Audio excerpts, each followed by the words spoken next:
Okay, so you want to own a food truck. Everyone tells you it's the cheapest way to become your own boss in the food business. Cheaper than a restaurant, cheaper than a franchise, just a truck and a dream. That part is true. What nobody tells you is why most food trucks don't survive their first year, and it has nothing to do with the food.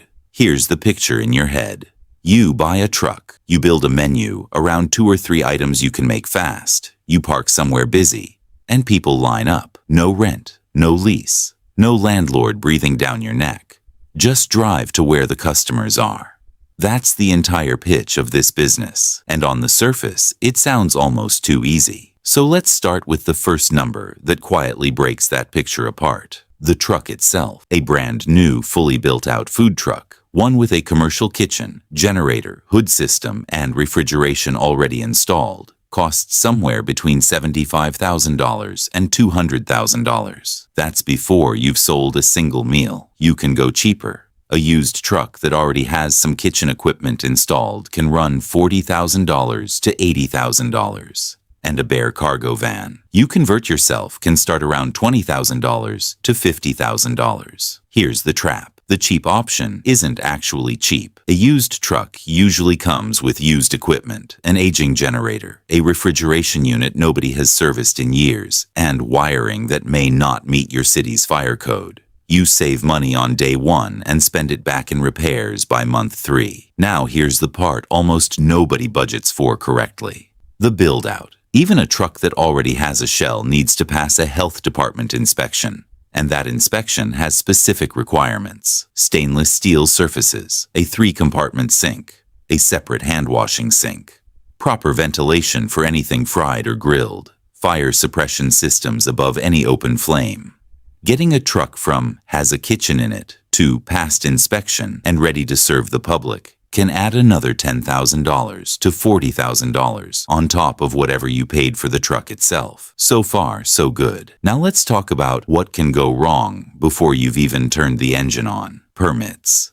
This is the part that catches almost every first-time owner completely off guard, because a food truck doesn't operate under one permit. It operates under a stack of them, and every city stacks them differently. You need a business license. You need a mobile food vendor permit. You need a health department permit, which usually requires an in-person inspection of the truck itself. You often need a separate fire department permit if you're cooking with propane or an open flame. And in a lot of cities, you need individual permits for every single location you want to park in, sometimes renewed annually, sometimes costing anywhere from a few $100s to several thousand, depending on the city. Add it all up, and permitting alone can run $2,000 to $10,000 in your first year.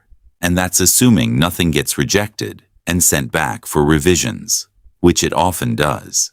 Here's where the naive mental model really starts to break down. You think the hard part of this business is the food. It isn't. The hard part is location. And location in this business doesn't mean picking one good spot. It means fighting for a different spot almost every single day.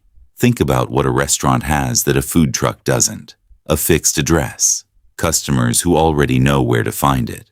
A food truck has none of that. Every single day, you are solving a logistics puzzle. Where is there enough foot traffic to justify parking? Is that spot legal to park in? Do you need a permit for that specific block? Is another food truck already parked there? Will the office building whose parking lot you want actually let you set up? Do they have an exclusive deal with a different vendor?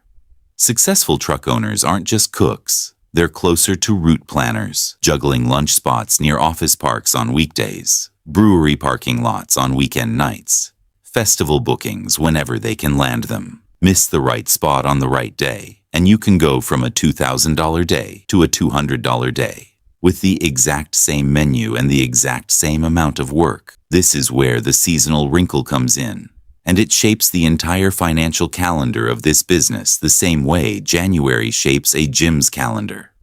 Festivals and events are where the real money often lives. A good festival booking can bring in $3,000 to $8,000 in a single weekend, sometimes more, because you're guaranteed foot traffic without having to hunt for it.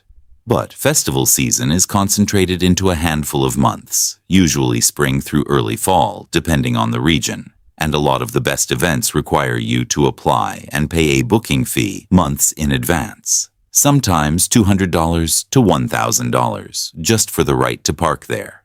Non-refundable whether it rains or not. Winter and the slow months in between are where trucks quietly bleed. Fewer festivals, colder weather keeping walk-up customers away, and the same fixed costs still due every month regardless. Now the fixed costs, because this is the part that turns a $50,000 to get started dream into a monthly grind. Commissary kitchen fees. Most cities legally require food trucks to be based out of a licensed commercial kitchen when they're not operating. A place to restock, clean the truck, and store ingredients overnight, because you're not allowed to just park it in your driveway. That commissary access typically runs $500 to $1,500 a month. Insurance, commercial auto insurance combined with general liability, runs another $300 to $600 a month, sometimes more depending on your state and your menu. Fuel is a bigger line item than people expect, because unlike a restaurant, your kitchen has an engine, and between driving to locations and running the generator all day, fuel costs can run $400 to $800 a month. Add propane for cooking, routine truck maintenance, and the fact that a commercial kitchen on wheels breaks down more often than a stationary one because it's bouncing over potholes every single day. And your baseline fixed costs before you've bought a single ingredient can land somewhere around $1,500 to $3,000 a month. Here's the decision that trips up almost every new owner. Do you run the truck yourself, or do you hire staff? Running it alone keeps labor costs at zero, but it caps how fast you can serve a line. And a slow line during a lunch rush means customers walking away before they ever order. Hire 1 or 2 people, and you can serve faster and even run 2 shifts in a single day. But now you've added $15 to $20 an hour per person. And in food service, that adds up fast against a business that might only be open 6 or 7 hours a day. Let's talk about what can actually go wrong that isn't exotic at all. It's the normal risk of this exact business. The generator fails during a Saturday festival, and you either fix it on the spot for an inflated emergency rate, or you lose the entire day's booking fee with nothing to show for it. A city changes its permit rules, and suddenly, the spot you relied on every Tuesday requires a new application you didn't know about. A competing truck starts showing up at your best location first, and now you're driving around looking for a backup spot at 7 in the morning instead of serving customers. None of these are dramatic. No fire, no scandal.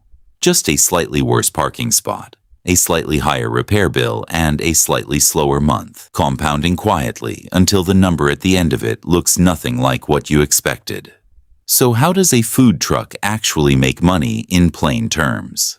Say your average ticket is $12, and on a good day, you serve 150 customers. That's $1,800 in revenue for the day. Food cost typically runs 28 to 35% of that. So somewhere around $550 to $630 goes straight into ingredients. Subtract fuel, propane, and a helper's wages for the day, and you might clear $700 to $900 in profit on a strong day. Now do that math on a slow day, 40 customers instead of 150, and the fixed costs barely move while the revenue collapses. That gap between a great location and a mediocre one is the entire business. In the optimistic scenario, you've built a loyal lunch route, landed a handful of profitable festival bookings each season, and kept your truck running without major breakdowns. Under those conditions, a single food truck can generate somewhere between $200,000 and $400,000 a year in revenue, with a net profit margin of 10 to 15%. Translating to an owner take-home of roughly $20,000 to $60,000 a year, on top of whatever salary you pay yourself for actually working the truck. In the realistic scenario, 2 or 3 ordinary things go wrong. A slow winter runs longer than expected. The generator needs a $3,000 repair in the middle of festival season. A city tightens its permit rules and your best weekday spot disappears. Under those conditions, that same truck can slide from a modest profit into breaking even, or into a loss during the off-season, even while the truck itself still looks busy most weekends. The difference between those two outcomes usually isn't the food at all. It's whether you had enough cash saved to survive the months where the parking spot, not the menu, decided how much money you made.